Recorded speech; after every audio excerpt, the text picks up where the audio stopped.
જામનગરના સરકારી આરોગ્ય ક્ષેત્રમાં વધુ એક વખત કૌભાંડ બહાર આવી ગયું છે। જામનગરની સરકારી ડેન્ટલ કોલેજમાં સરકારી નાણાંની ઉચાપતનું કૌભાંડ આચરવામાં આવ્યું છે એવી વિગતો સાથે પોલીસ ફરિયાદ દાખલ કરાવવામાં આવી છે। ડેન્ટલ કોલેજમાં એક હંગામી કર્મચારીએ ₹1.36 કરોડનું કૌભાંડ કર્યાની વિગતો પોલીસ સુધી પહોંચી છે।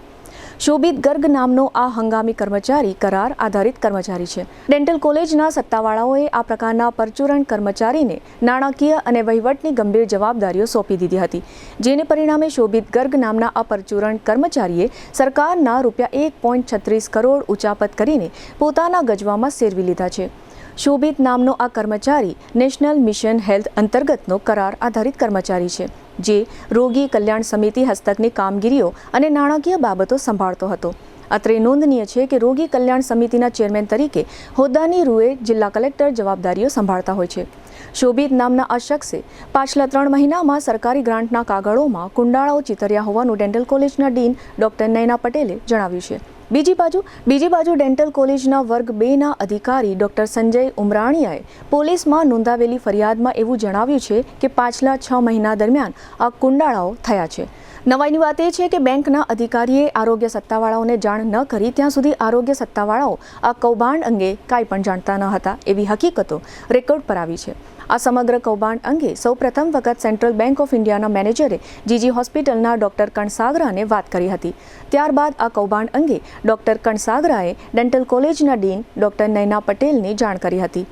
રેકોર્ડ પર એવું દેખાડવામાં આવ્યું છે કે આ બધી જાણકારી મળ્યા પછી ગત 16મી મેના રોજ આ અંગેની પોલીસ ફરિયાદ દાખલ કરવા માટેની ગતિવિધિઓ શરૂ કરવામાં આવી। તપાસ દરમિયાન બેંકના સ્ટેટમેન્ટ તપાસવામાં આવ્યા છે। ઉપરાંત આરોપી શોભિત નામના આ હંગામી કર્મચારીના પોતાના જે વ્યક્તિગત બેંક ખાતાઓ અન્ય બેંકમાં આવેલા છે તેની પણ તપાસ કરવામાં આવી છે।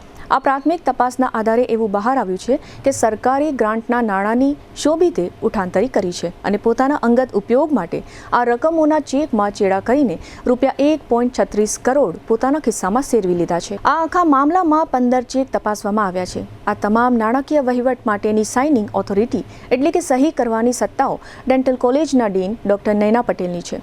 જો કે ડોક્ટર નયના પટેલ એમ પણ કહે છે કે આ સમગ્ર મામલા સાથે સંકળાયેલા બધા કાગળોમાં મારી જ સહી હોય એવું નથી। ડોક્ટર નયના પટેલે વધુમાં એમ કહ્યું કે વિશ્વાસના આધારે અને કામના ભારણ હેઠળ અમોએ આ શખ્સને આ વહીવટી કાગળો પર કશું જોયા વિના સહીઓ કરી દીધી હોય એવું પણ બની શકે છે।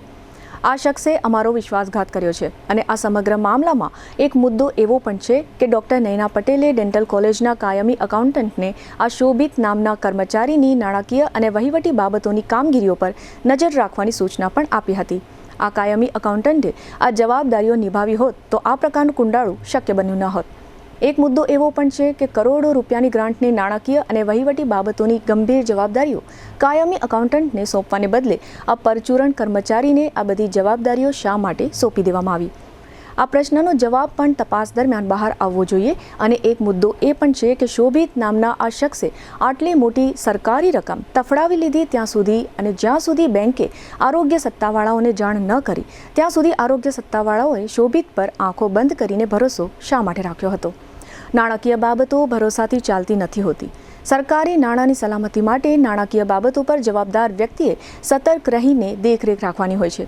અત્રે એ પણ ઉલ્લેખનીય છે કે શોભિત નામનો આ શખ્સ જીજી હોસ્પિટલમાંથી અહીં ડેન્ટલ કોલેજમાં છેલ્લા 2.5 વર્ષથી ડેપ્યુટેશન પર આવેલો છે અને ડોક્ટર નયના પટેલે એમ પણ કહ્યું છે કે અગાઉથી ચાલી આવતી સિસ્ટમના આધારે અમે આ કામગીરીઓ અત્યાર સુધી કરાવી રહ્યા હતા, પરંતુ અમને એવી ખબર ન હતી કે શોભિત નામનો આ શખ્સ વિશ્વાસઘાત કરશે। અત્રે એ પણ નોંધનીય છે કે આ અગાઉ જીજી હોસ્પિટલમાં પણ મોટું આર્થિક કૌભાંડ બહાર આવ્યું હતું। ત્યારે પણ આઉટસોર્સિંગના એક કર્મચારીના નામને આગળ કરી દેવામાં આવ્યું હતું અને બાકીના સૌ જવાબદારો આ મામલામાંથી ત્યારે પણ બચી ગયા હતા। ત્યાર પછી હવે ડેન્ટલ કોલેજમાં વધુ એક હંગામી કર્મચારીનું નામ કૌભાંડમાં ચમક્યું છે। ત્યારે અન્ય સૌ જવાબદારોને બચાવી લેવામાં આવે છે કે કેમ તે બધું જોવું રસપ્રદ બનશે। આ સમગ્ર કૌભાંડની તપાસ સીટીબી ડિવિઝન પોલીસ સ્ટેશનના પોલીસ ઇન્સ્પેક્ટર NM ગઢવીના માર્ગદર્શન હેઠળ ચલાવવામાં આવી રહી છે। આ અંગે ડેન્ટલ કોલેજમાં ચર્ચાતી વિગતો જાણીએ તો જે કર્મચારી ઉપર પોલીસ ફરિયાદ કરવામાં આવી છે તે કર્મચારીએ જે તે સમયે જાહેર કર્યું હતું કે આ રકમ ડીન મેડમના કહેવાથી અન્ય બેંક ખાતામાં અમુક રકમ ટ્રાન્સફર કરી હતી। જો આ વાત સાચી હોય તો પોલીસે પણ ઉલટ તપાસ કરીને ઊંડાણપૂર્વકની તપાસ કરવી જોઈએ તેવી માંગ જાણકાર લોકો કરી રહ્યા છે। જે કર્મચારી ઉપર ફરિયાદ કરવામાં આવી છે તે કરાર આધારિત કર્મચારી છે। આ રીતનો નાનો કર્મચારી આવડી મોટી રકમનું કૌભાંડ એકલા હાથે કરે તે વાત જાણકાર લોકોના મગજમાં ઉતરતી નથી તેવું પણ ચર્ચા રહ્યું છે. આ કૌભાંડમાં અન્ય કેટલાક લોકો સામેલ છે તેની પણ તપાસ પોલીસે ઊંડાણપૂર્વક કરવી જોઈએ. આ સમગ્ર વિષય અંગે ડેન્ટલ કોલેજના ડીન ડોક્ટર નયના પટેલે આપેલી વિગતો પ્રસ્તુત છે.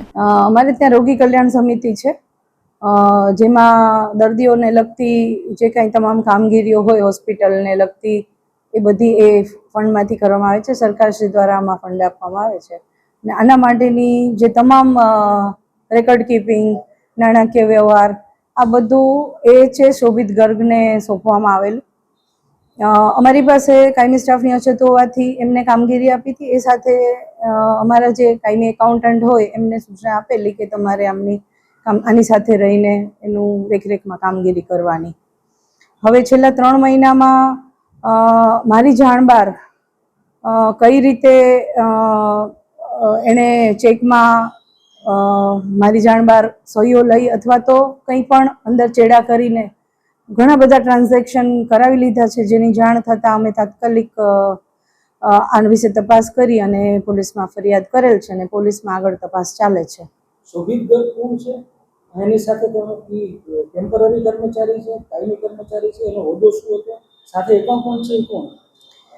શોભિત ગર્ગ છે એ NHM નેશનલ મિશન હેલ્થ અંતર્ગત 11 મહિનાના કરાર આધારિત સરકારશ્રી દ્વારા જે કર્મચારીની નિમણૂક કરવામાં આવે છે એ છે અને જેનું ડેપ્યુટેશન જીજી હોસ્પિટલ ખાતેથી છેલ્લા 2.5 વર્ષથી અહીંયા કરવામાં આવેલ છે.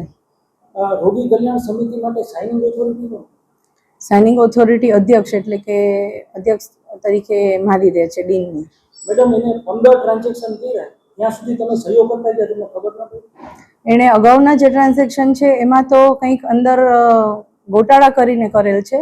સહીઓ કરેલી પણ એ સહીઓ તો સાચા બિલ સાથે કરેલ, પછી એણે કંઈક અંદર ચેડા કરીને કરેલ છે અને પાછળના ટ્રાન્ઝેક્શનની મને કોઈ જાણ નથી. એ બધું જે બેંક તરફથી વિગતો આવશે ત્યારે ખ્યાલ આવશે. સાઇનિંગ ઓથોરિટી આપ છો, ચેકમાં સહી કરવાની છે, આરટીજીએસ થાય છે, નેફ્ટ થાય છે, કેવી રીતે? ચેકમાં સહી થાય છે. ચેકમાં બેન ચેડા હોય તો ચેક જ પાસ ન થાય, તો આપ કહો છો કે ચેકમાં ચેડા કર્યા છે તો કેવી રીતના ચેક પાસ? એટલે ઘણીવાર એણે હેડિંગ નાખ્યા વગર સહી કરાવી હોય એવું બને. કામના ભારણમાં એ મારું ધ્યાન ના ગયું અથવા તો બાજુમાં બેસીને કે હું લખું છું કરીને લખીને એવી શક્યતા છે. આ વિશેનું હું જે બેંકનું વધારે મને ચેકના ને બધા મળે પછી જ હું કહી શકું.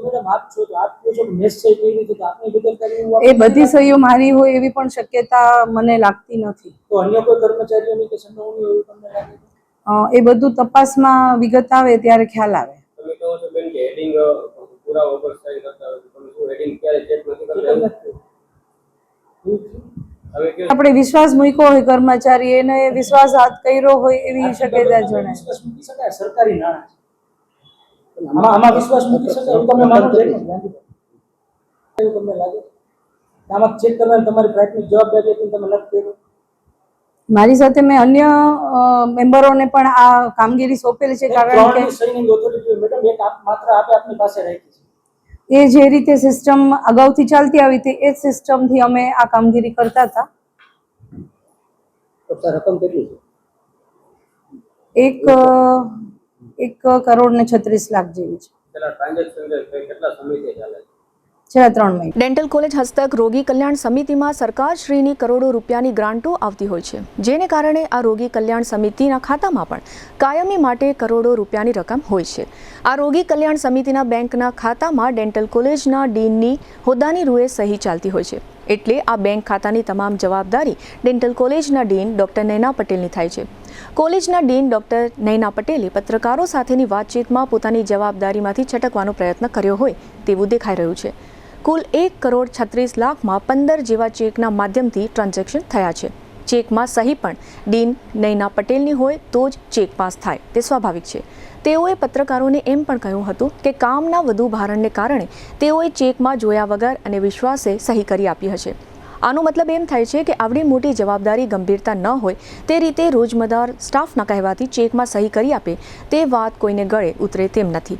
રોગી કલ્યાણ સમિતિમાં સરકારની લોકોના કલ્યાણ માટે કરોડો રૂપિયાની ગ્રાન્ટો દર વર્ષે જમા થાય છે.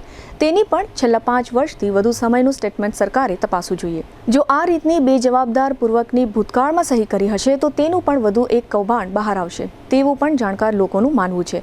જિલ્લાની સૌથી મોટી સરકારી હોસ્પિટલોમાં રોગી કલ્યાણ સમિતિમાં રાજ્ય સરકાર મોટી રકમો ફાળવે છે. તે તમામ રકમોનું ફરી ઓડિટ કરવું જરૂરી બની ગયું છે. આ 1,36,00,000નું જે કૌભાંડ બહાર આવ્યું છે તે પહેલી વાર હોય તેવું માનવાને કોઈ કારણ નથી.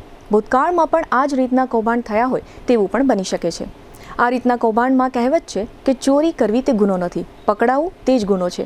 માટે રાજ્ય સરકારે આ કૌભાંડમાં જાગ્યા ત્યારથી સવાર કરી આ કૌભાંડમાં જેટલા લોકો સંડોવાયેલા હોય તે તમામ ઉપર કડકમાં કડક કાર્યવાહી કરવામાં આવે તેવું જાણકાર લોકો ઈચ્છી રહ્યા છે.